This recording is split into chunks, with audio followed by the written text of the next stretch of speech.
Seguimos agora com Brasília. Depois de mais um debate em plenário, o Senado pode votar hoje a chamada PEC das drogas. João Pedro Melo está com a gente para trazer todos os detalhes. Bom dia para você, JP. Oi, Sheila, bom dia a você, bom dia a todos que estão nos acompanhando. Pois é, o Senado ontem finalizou, aquelas sessões de debates a respeito dessa proposta de emenda à Constituição e esse texto está pronto já para ser votado logo mais no Senado Federal. Essa proposta torna crime o porte também a posse de drogas, independente da quantidade, viu? Esse texto também prevê inserir na Constituição que deve haver uma distinção entre traficantes e usuários.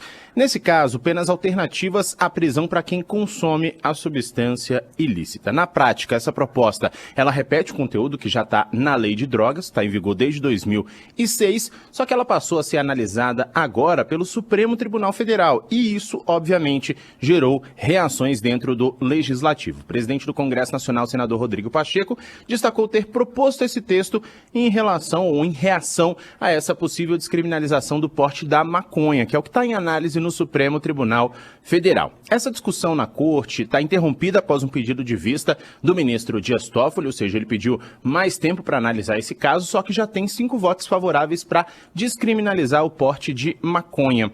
Além disso, há divergências entre os ministros a respeito dos critérios objetivos para classificar a droga como uso pessoal e aplicação de consequências jurídicas para essa prática. No Senado, o entendimento é de que a PEC, se aprovar em 2 turnos, ela vai obrigar o Supremo a rever o objetivo central desse julgamento que trata sobre o porte de maconha. Isso porque a proposta vai determinar, por meio da Constituição, obviamente se for aprovada, que não poderá haver tratamento diferenciado por tipo ou quantidade de substância. O relator da proposta é o senador Efraim Filho. Ele destaca que não há diferenciação, ou que não deve haver diferenciação na aplicação das leis e que descriminalizar não é uma saída. A lei, ela não descriminaliza. A lei, ela não diz que deve ser aplicada de forma diferenciada por raça, cor, condição social. E quem aplica a lei é a autoridade policial, é juiz e é promotor. Eu nunca vi o CNJ ou o STF chamar os juízes para dizer está errado. A forma que vocês estão aplicada está equivocada. É para ser aplicada de forma diferente, é para ser aplicada de forma justa. No Brasil, o usuário já não é punido por crime de prisão ou encarceramento pela lei desde 2006. Se existe erro na aplicação da lei, de uma coisa eu tenho convicção: a saída não é descriminalizar, é um atestado de incompetência do Estado brasileiro para dizer eu fui à falência, eu não consigo coibir, eu não consigo fiscalizar, então vamos descriminalizar. Bom, hoje a lei de drogas estabelece o seguinte, que é crime adquirir, guardar e transportar entorpecentes para consumo pessoal, só que não pune essa prática com prisão. São estabelecidas penas alternativas, como advertência, prestação de serviços comunitários e também comparecimento a cursos educativos. O ponto é que a lei não define qual quantidade de substância que separa o traficante do usuário, deixando a definição a cargo de uma avaliação que, na prática, é subjetiva da Justiça. Essa PEC repete o mesmo teor, sem definir critérios objetivos para diferenciar o consumo e o tráfico.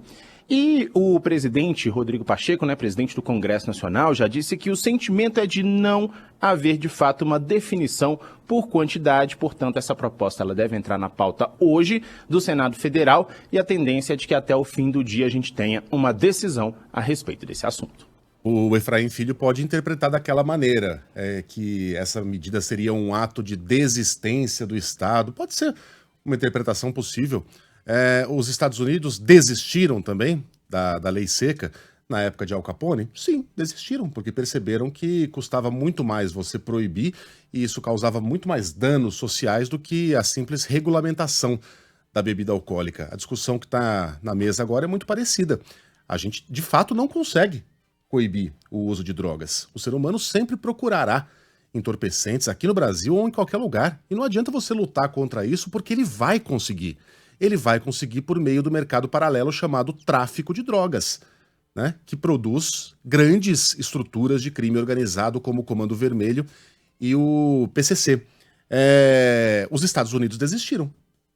Era antiga a guerra contra as drogas do Nixon, depois do Reagan. Quem for mais velho aqui, quem está na casa dos 50 anos, vai se lembrar da esposa do Ronald Reagan em um anúncio de televisão, conclamando aos jovens apenas digam não. Os jovens continuaram dizendo sim. E o país simplesmente não conseguiu lutar É impossível lutar contra uma onda do mar usando os punhos, e os americanos decidiram que iam parar de dar murro em ponta de faca e gastar bilhões de dólares numa guerra em que as drogas venciam todas. E decidiram partir para a regulamentação, como já haviam partido para a regulamentação da bebida alcoólica. Ou nós não vendemos bebida alcoólica, ou nós não vendemos tabaco, por exemplo. Então as substâncias que são nocivas à saúde estão aí. Né? Os países estão decidindo por regulamentá-las, dar um tiro no peito do crime organizado e, de quebra, aumentar um pouquinho a arrecadação. Não é um jogo de ganha-ganha. Há efeitos sociais, é claro que há efeitos sociais, como a gente já tem efeitos sociais negativos por meio do tráfico de drogas. Então, é uma questão de contenção de danos. A estratégia de combater as drogas por meio de cadeia, por meio de... Enfim, não funcionou. E vai continuar não funcionando. Não é um discurso a favor de drogas ou contra as drogas, porque eu seria a favor das drogas. Por que alguém que não seja um traficante será a favor das drogas? Nós somos a favor aqui de uma sociedade melhor, de uma sociedade mais segura, de uma sociedade em que o crime organizado não domine as nossas cidades, né? E não me parece ser este o caminho que está funcionando. Ou alguém dirá que esse caminho está funcionando aqui no Brasil e funcionou em qualquer outro lugar. Qual foi o país que conseguiu acabar com as drogas por meio da repressão? Não existe. Pode existir uma cidade-estado ali, um Singapura aqui, enfim, mas não é a regra que vale para um país de dimensões continentais como o Brasil. Mas não acredite em mim. Leia a coluna do dia 3 de abril, do Conrado Mendes Hubner, na Folha de São Paulo. Aliás, eu inverti. Conrado Hubner Mendes, brilhante professor de Direito Constitucional que escreve todas as quintas na Folha de São Paulo, intitulado A Ignorância Jurídica de Rodrigo Pacheco. Ele descreve aqui minuciosamente por que essa medida vai fazer com que tenhamos mais pretos e mais pobres nas cadeias, aumentando, portanto, o exército do crime organizado, e por que as grandes facções criminosas estão cruzando os dedos para que essa estupidez prospere. Né? Então, é uma questão pragmática. Queremos uma sociedade mais segura? Queremos cadeias que se tornem grandes panelas de pressão mais do que já são? Queremos um manancial de jovens à disposição do crime organizado? Queremos o crime organizado cada vez mais forte no Brasil? Pois é isso que está em discussão nesse instante no Senado Federal e no Congresso de uma maneira geral.